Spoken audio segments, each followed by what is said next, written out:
Fue temido por Muhammad Ali. Fue evitado por George Foreman. Y Larry Olson estuvo a segundos de caer bajo su puño. Pero él jamás fue campeón del mundo. Ernest Chavers no fue solo un boxeador. Fue una fuerza de la naturaleza. Una amenaza viviente. El puño más temido del peso pesado. Un destructor. Un monstruo. Su derecha no era un golpe. Era un martillo que apagaba luces, carreras y almas. Ali dijo que fue el que más duro le pegó en toda su vida. Foreman agradeció nunca haberlo enfrentado. Y sin embargo, nunca tocó el oro. Nunca fue rey. ¿Cómo es posible que el hombre más peligroso del ring haya terminado derrotado por la vida? Para entenderlo, tenemos que volver al principio. ¿A dónde nació la furia? Alabama. Año 1944. Sur profundo. Un infierno para una familia negra. Bajo las leyes de Jim Crow, un simple gesto podía costarte la vida. Y fue exactamente eso lo que le pasó a la familia Chavers. El padre de Ernie se atrevió a hacer lo impensable. Defender lo suyo frente a un hombre blanco. Sacó un arma. No disparó. Solo se defendió. Pero eso, en Alabama, era suficiente para morir. Una noche, una turba del Ku Klux Klan, 20 demonios encapuchados, irrumpió en la casa de los Chavers. Ernie era un niño. Lo vio todo. Gritos, golpes, insultos, miedo. Ese momento se le quedó grabado en el alma. Aprendió algo brutal. El poder no lo tiene el justo, lo tiene el que no tiene piedad. Con el alma marcada, la familia huyó a Ohio. Intentaron empezar de nuevo. Pero el odio, aunque quedó atrás, nunca se borró. En una granja de 5 acres, Ernie trabajó como una bestia. Cortaba madera, araba la tierra, cargaba sacos. Ahí forjó su cuerpo. Y también su determinación.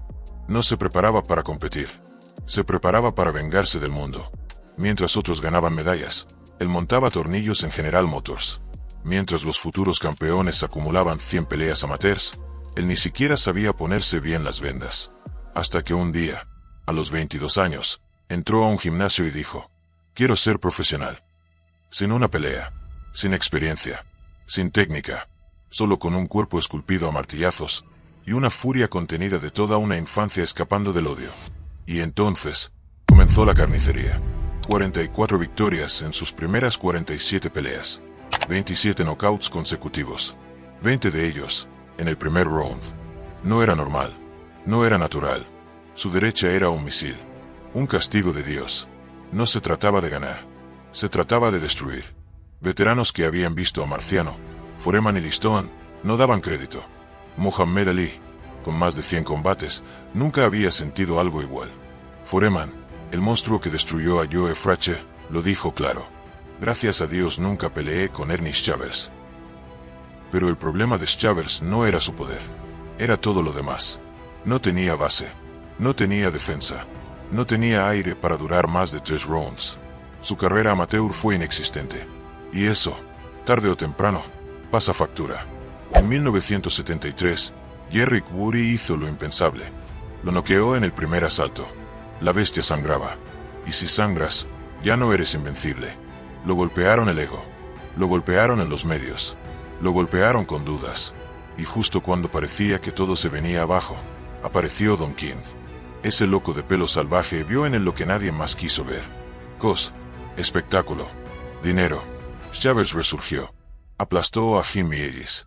Se ganó el respeto del mundo. Y luego, vino la guerra. 1975. Chavers vs. Ron Lille. Una batalla tan brutal que la llamaron la Tercera Guerra Mundial. La perdió. Pero aún en la derrota, dejó claro una cosa. Chavers no era un boxeador. Era una amenaza existencial. Y finalmente, llegó el día. 29 de septiembre de 1977. Madison Square Garden. Ernest Chavers contra Muhammad Ali. La leyenda contra la bomba atómica. Lo que ocurrió esa noche cambió la historia del boxeo para siempre. Madison Square Garden. Noche del 29 de septiembre de 1977. Una multitud hambrienta de sangre espera un combate de leyenda. Ernest Chavers, el destructor, frente a Muhammad Ali, el showman eterno. Pero esta vez, no se trataba solo de boxeo. Se trataba de orgullo, poder y miedo real. Desde el primer segundo, Ali hizo lo que siempre hacía. Burlas, sonrisas, provocaciones. Pero Chavers no vino a hablar. Vino a matar un mito. En el segundo asalto, La arena se congeló. Chavez lanzó un derechazo que explotó como dinamita en la mandíbula de Ali. Sus piernas temblaron. Sus ojos se apagaron por un instante. El mundo contuvo el aliento. Por un momento, el más grande parecía a punto de caer. Pero Ali era más que un boxeador. Era un genio del engaño. Fingió estar más dañado de lo que estaba. Lo hizo para atrapar a la bestia. Quería que Chavez se desesperara, que se quemara tratando de terminarlo. Y funcionó. Chavez, por primera vez en mucho tiempo, dudó. No vació el tanque. No fue a matar. Y esa fue la diferencia entre el campeón y el que se quedó a las puertas. Ali sobrevivió. Y en cada round, aplicó su viejo truco. Descansar 2 minutos y robar el round en los últimos segundos con ráfagas de golpes. El público gritaba. Pero quienes miraban con atención, sabían la verdad. Los golpes que dolían, venían de Chavez. Cada vez que esa derecha conectaba, Ali retrocedía. Cada vez que Chavez lo alcanzaba, el Garden se sacudía. Pero Chavez no tenía fondo físico. Iba por oleadas. Y Ali lo sabía. Round 10. La guerra sigue. Chavez va al frente. Ali resiste. Round 11. Más de lo mismo. Pero en el 13. Todo cambió. Chavez lo cazó. Le entró con una serie de derechas que dejaron a Ali tambaleando. Ya no había baile. Ya no había burlas. Solo resistencia. Round 14. El cuerpo de Ali ya no respondía. Sus piernas se arrastraban. Su esquina lo sabía. El mundo lo vio. Pero Ali, era Ali. En el último asalto, Ali lo dio todo. Sabía que si perdía ese round, lo perdía todo.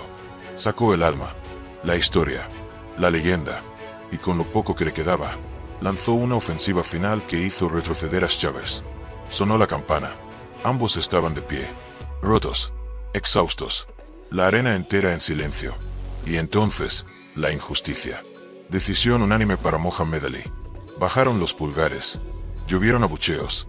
Chavez, inmóvil, sin entender cómo había perdido. Luego salieron los números. Chavez había conectado más golpes de poder. En 8 de los 15 rounds, superó a Ali. Incluso el médico personal de Ali, el doctor Ferdi Pacheco, suplicó que se retirara tras ese castigo. El veredicto: robo. Chavez lo había ganado. Pero en el boxeo, ganar no siempre es suficiente. Y esa noche, el hombre más temido del planeta se fue sin nada. Sin cinturón, sin justicia, solo con la certeza de que le arrebataron la gloria. Pero el destino aún no había terminado con él. 2 años después, tendría otra oportunidad. Una segunda chance. Y esta vez, no podía fallar. Si estás sintiendo la misma rabia que sentimos al contar esta historia, deja tu like, comenta lo que piensas y suscríbete al canal. Tenemos que crear la mejor comunidad de boxeo. 2 años después del robo frente a Mohamed Ali, Ernest Chavez volvió. Pero esta vez, no era por revancha. Era por venganza total. Y por lo único que se le seguía negando, el cinturón de campeón mundial de los pesos pesados. La cita, 29 de septiembre de 1979. Exactamente 2 años después de la noche en que le arrebataron la gloria. El rival, Larry Olson. Un boxeador puro. Un estilista. El mejor jab del planeta. Y lo peor de todo, ya conocía a Chavez. Se habían enfrentado el año anterior, y Larry Olson lo había desmantelado a base de precisión, distancia y movimiento. Chavez no había tocado ni el aire. Pero esta vez, todo era diferente. Chavez venía de destruir a Ken Norton en un solo asalto. Sí, el mismo Norton que le había roto la mandíbula a Joe Frazier. El mismo que había llevado a Mohamed Ali al infierno en 3 peleas. Chavez no lo venció. Lo aniquiló. Lo dejó doblado, inconsciente, mirando al vacío. Y con esa victoria brutal, se ganó el pase al título. Una nueva oportunidad. Quizás la última. El combate comenzó como todos esperaban. Larry Olson con su jab, con su inteligencia, con su distancia perfecta. Chavez, desesperado, lanzando bombas al aire. Primer asalto. Segundo. Tercero. Larry dominaba. Round 6. Todo seguía igual. Larry ganaba cada minuto. Chavez parecía lento, perdido, fuera de forma. Pero entonces llegó el séptimo. Y con él, los 20 segundos más crueles en la historia del boxeo. Larry retrocedía tranquilo. Chavez, sin avisar, soltó la derecha más perfecta de toda su vida. No fue un golpe. Fue una sentencia. Un misil teledirigido que impactó directo en la cara de Larry Olson. Cayó de frente. cara contra lona, sin moverse, sin respirar. La arena enmudeció. Nadie se levantaba así de ese golpe. Nadie. Los periodistas ya escribían el titular. Ernest Chavez, nuevo campeón del mundo. Los segundos pasaban. 1, 5, 7. Larry Olson seguía sin moverse. Y de pronto, ocurrió lo imposible. Larry Olson se levantó. No debía. No podía. Nadie lo entendía. Sus piernas temblaban. Sus ojos estaban nublados. Pero se levantó. Y sobrevivió. Más tarde, Larry Olson diría que fue la resurrección más dolorosa de su vida. Que nunca le habían pegado tan duro. Que nunca sintió tanto miedo. Pero sobrevivió. Y con eso, mató el sueño de Chavez. Porque después de esa bomba, ya no quedaba nada en el tanque. Chavez lo había apostado todo en ese golpe. Su fuerza, su alma, su historia. Y cuando Larry Olson no cayó, todo terminó. Los rounds siguientes fueron una masacre a la inversa. Larry Olson, recuperado, comenzó a castigar. Combinaciones precisas. Jabs que perforaban el alma. Y en el round 11, el árbitro detuvo la pelea. Se acabó. 20 segundos. Eso fue lo que separó a Ernest Chavez del campeonato mundial. Si Larry Olson hubiera permanecido 3 segundos más en la lona, hoy estaríamos hablando de una leyenda coronada. Pero el destino no quiso.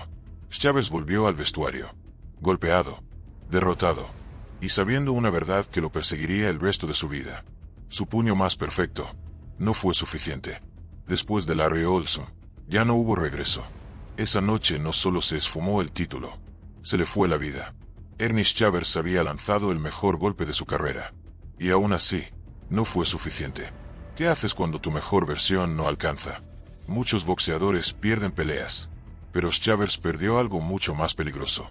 La ilusión, el fuego, la razón. Y aunque volvió al ring algunas veces más, ya no era el mismo. No podía serlo. Su cuerpo empezó a romperse. Sus reflejos ya no respondían. Pero había algo peor que las lesiones. Su vista estaba fallando. Una retina desprendida. Una sentencia de muerte para cualquier boxeador. No podía ver bien los golpes. Y aún así, siguió peleando. ¿Por qué? Porque no tenía elección. El boxeo ya lo había dejado atrás. Los promotores desaparecieron. El dinero también. Lo poco que ganó, lo perdió en malos negocios, traiciones y estafas. Mientras Ali y Larry Olson aseguraban su futuro, Chavez se hundía en las deudas. Y entonces, cuando ya no quedaba casi nada, hizo lo impensable. Regresó, con 50 años, con un ojo dañado, con un cuerpo destruido por 90 peleas. Volvió. El resultado: 2 asaltos. 2. Eso fue todo. No quedaba nada. El hombre más temido de su generación. Ahora era solo un reflejo, una sombra. Y como último recurso, cruzó el océano. Se fue a Inglaterra, donde su nombre todavía generaba respeto. Pero no para pelear, para trabajar de portero en bares. Sí, el hombre que estremeció a Muhammad Ali. El puño que aterrorizó a George Foreman. El que estuvo a segundos de noquear a Larry Olson. Ahora abría puertas en discotecas. Pasaban junto a él, sin saber que esa figura callada había tenido el puño más temido del boxeo. ¿Y cómo se llega ahí? No es una sola caída. Es un derrumbe lento. Una lesión. Un mal consejo. Un contrato sucio. Una decisión desesperada. Y un deporte que te da la espalda justo cuando más lo necesitas. El boxeo lo hizo leyenda. Y el boxeo lo destruyó. Le dio la gloria. Y se la quitó. Pero lo más impactante es esto. Nunca se quejó.